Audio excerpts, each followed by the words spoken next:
So in building your fantasy city, your fantasy world, you've made a lot of decisions about it, religion, what kind of cities you have. You started building your city a little bit with a couple questions. Now let's talk about the actual size of it and what that means for your people. Hey fellow Game Masters, I'm Richard Quiner and welcome back to the Daily D20, your daily dose of all things tabletop role-playing games, helping you build your world and master your game. And today is Workshop Wednesday, so that means we're talking about more world-building stuff. We're going to talk about population centers, how big they should be, and what that means for what's available to your players in each one. Again, in all things creating your world, these are just how things kind of are. You don't have to follow these for your own world. You can make things a little different, but I want to explain the historic way of how cities and towns were formed, so you can know that and be more informed in building your own world. So in these explanations, we're going to start at the smallest type of population area, and we're going to move up to the much larger ones. And of course, I want to know what type of population center you're building in your game. What is your city or town or village? And give me some more of those details in the comments below. The first up for population centers are the single family homes, and these are usually farms. Farmland is super important. It's how people are fed. Most land that is farmable will probably be taken up with farms. That's just kind of how things were and how things are. So consider that there's probably thousands of families living on their own on their farms. Then families are a type of population group. It's small, that's usually just, the kids and the parents and maybe the grandparents and kind of the extended family. It starts pretty small, but soon it can grow into something larger. As multiple families decide that maybe it's safer to live close together, or maybe their farms that they've kind of formed are on borders and they're real close, they might decide, oh, safety in numbers, let's do that.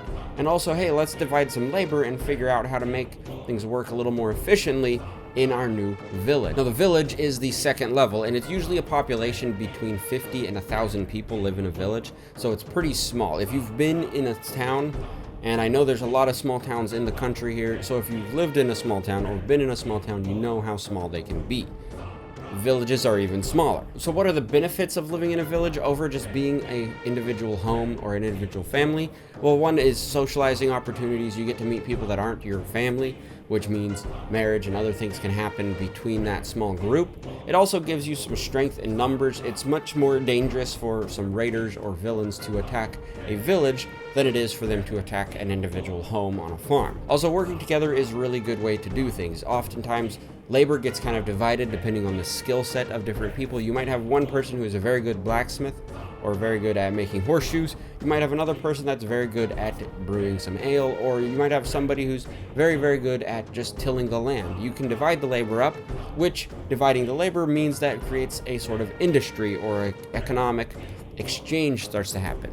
Probably not enough to make anyone wealthy. You're not likely to see a very rich person living in a village, but enough so that people can survive and trade with each other and kind of have a barter system. In terms of what things you might find in a village, you're probably going to find the basics. A simple blacksmith probably, most likely also someone who works with leather to make some sort of leather-bound things, but it would probably all be a very basic, nothing extremely well made in your little village. And in any given country, there's probably thousands of villages spotted across the landscape because of how they form up. Now, as we move into towns, you're going to begin to see kind of a spiderweb effect as I talk about the different sizes and we move up into towns and cities.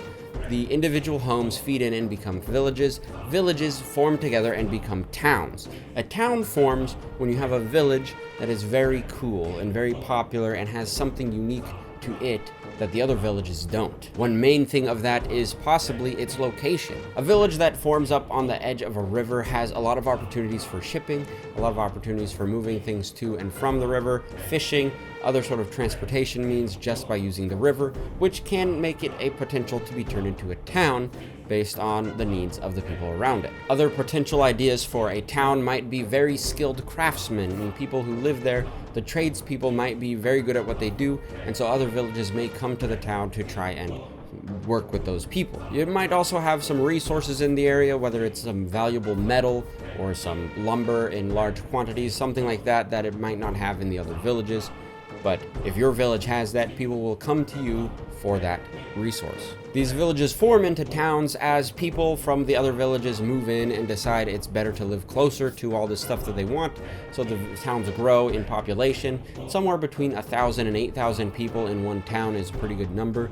And I know these numbers are sounding like more and more, but I grew up in a town with about 3,000 people. It's not that big. Everyone knows everybody, and it's not super exciting. So a town of 1,000 to 8,000 people might sound like a big city or like a bigger area on paper, but when you actually look at it, it's not a lot. There's not a lot of people here. So keep that in mind. That's why this is only the second kind of tier of population center, is just the town. As people move into the town, other industries will begin to show up, such as religion, education, perhaps some entertainment industries, or taverns might show up as people come from out of town and need a place to stay. They might need an inn. These kind of things will likely show up in a town on a small scale, and the craftspeople and the people who live in the town and do the work will be able to earn a little bit more of a living. And the skill set will be even better. So if you're in a village and you're thinking you want a special weapon, for example, you might not be able to find that in a village, but a town might have someone with just enough skill to make that special weapon for your players. All in all, in a country, you're looking at maybe a couple hundred towns, not near as many as villages, because they become kind of the hub of a wheel of villages. Think of it as kind of the spokes of a bicycle. There's a bunch of villages out surrounding one town. They all feed into the town, but it gets even more spoke and crazy looking as you begin to move into cities. So the city, as I mentioned, is the town that is even better than the other towns and draws people away from the other towns into their city. That's why I say it's kind of like another spoke. If the city is the center hub of a wheel, it would branch out to find all the other towns around it, which would then also branch out to find all the villages. I think now you can get what I'm saying at that concept. To become a city, your population will grow above 8,000, probably closer to 12,000 people, just to be a normal city. We aren't getting into the big cities yet. But you also have the beginning of some politics, maybe some mayors, maybe some elections or democratic some type of government might pop up in your city, as well as some sort of military defense. A city might need some walls, so they might build some walls to defend themselves from raiders that might come in and try to take things from the city. These kind of walls and these defenses would also mean you need people to man them, so you'll probably have a militia or some sort of guard, city watch going on. And of course, the industries grow yet again. As politics becomes also a business, this gives you a lot of opportunity to have very wealthy people living in the city, dealing with the industry, kind of becoming an industry mogul, so to speak. And on top of that, the education would probably be better. You probably have universities or some sort of castles in there, maybe a mage school, which is a little less common in the world. And you're probably going to have a couple dozen of these sorts of cities in your country, depending on the size of your country. It's entirely up to you. So where do you go from here? Well, we've talked about homes and individuals. We've talked about villages, towns, and cities. But I mentioned that cities kind of cap out at 12,000, and that's what we were going to talk about. But you can go bigger, up to 100,000 or 500,000 citizens, depending on the city you want to build. In those cases, it becomes a big city or even a capital city. These are kind of the metropolises of your world, and usually there's only kind of one or two in a country. A capital city might not be the same as a big city, and you can go up pretty high numbers. Keep in mind, though, in your world, in fantasy worlds in general, the population is not as crowded or as overpopulated as our current world is, so you're probably not dealing with 7 billion people living on your world. You're probably dealing with a lot less, and so your cities don't have to be as large to feel full and real and something substantial. A city of 100,000 people is no small thing.